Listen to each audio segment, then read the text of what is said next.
Hoy vamos a adentrarnos en la historia de un cambio radical, de una auténtica explosión demográfica, la gran aceleración que dio forma a nuestro mundo moderno. 8.000 millones. Esa es más o menos la población mundial ahora mismo. Es una cifra tan descomunal que la verdad cuesta hacerse una idea de lo que significa. Pero aquí viene lo interesante. El crecimiento no ha sido gradual, ni mucho menos. Ha sido explosivo y sobre todo muy, muy reciente. Entonces, ¿qué narices pasó para que todo cambiara tan de repente?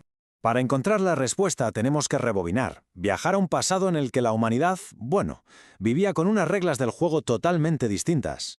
Muy bien, vamos con la primera parte, porque antes de esta gran aceleración el mundo vivía en una especie de equilibrio, un equilibrio muy, muy precario. Durante casi toda nuestra historia, la humanidad funcionó así. Nacía muchísima gente, sí, pero es que también moría una cantidad enorme de personas, la mayoría muy jóvenes. El resultado final era que la población apenas crecía y además cualquier crisis, como una peste o una mala cosecha, podía provocar una catástrofe demográfica.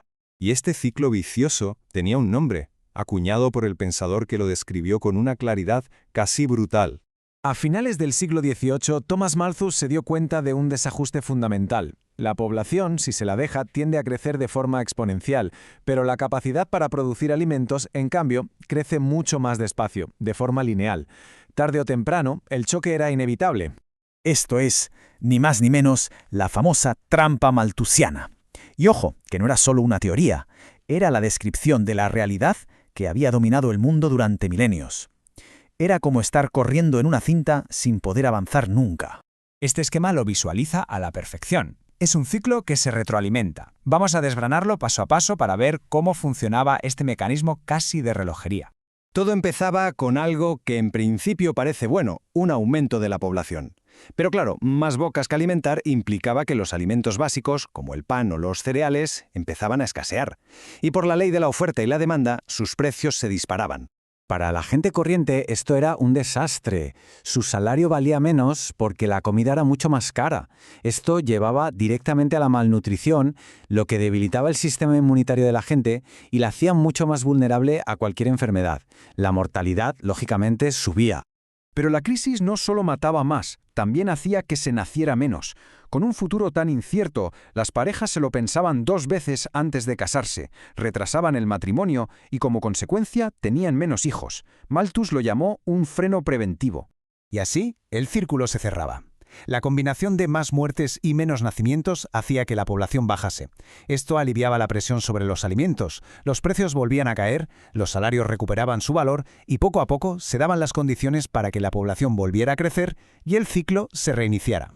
Este ciclo parecía una ley de la naturaleza, algo inquebrantable. Pero entonces, hace unos 200 años, algo increíble ocurrió. La humanidad por primera vez encontró la forma de escapar. Este gran escape se produjo en 2 fases. Primero, y esto es lo más importante, la mortalidad se desplomó. La gente dejó de morir en masa. Como la natalidad tardó en ajustarse y seguía siendo alta, la población se disparó. Fue mucho después cuando la natalidad también empezó a bajar, llevándonos a un nuevo equilibrio. Y uno podría pensar que la clave fue la medicina moderna, las vacunas, los antibióticos, pero no. Al principio los grandes cambios fueron mucho más básicos. La llegada de cultivos de América como la patata o el maíz, que acabaron con las grandes hambrunas. Mejoras tan simples como separar el agua potable de las aguas sucias, o cambios en las costumbres que aumentaron la supervivencia de los bebés.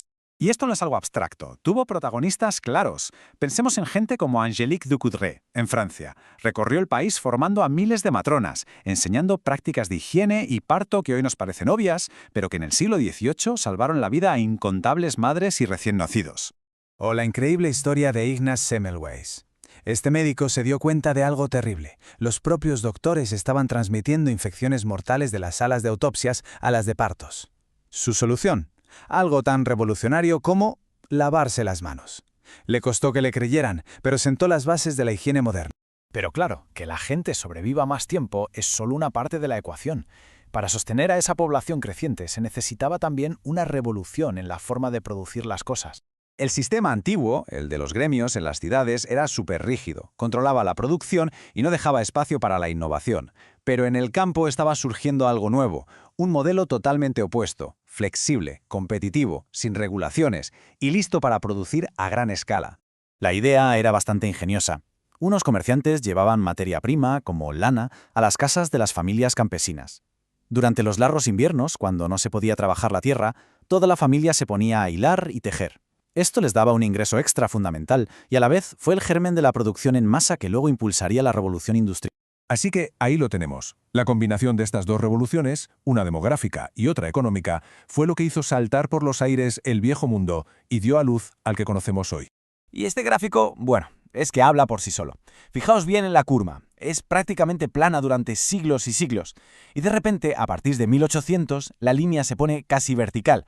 Pasamos de menos de 1.000 millones de personas a 8.000 millones en apenas 200 años. Una auténtica locura. Conseguimos escapar de la trampa que nos había limitado durante toda nuestra existencia.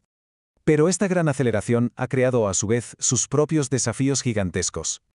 Y la pregunta que nos queda en el aire es, si logramos vencer la trampa de la escasez de alimentos, ¿cuáles son las nuevas trampas que hemos creado y que definirán nuestro futuro?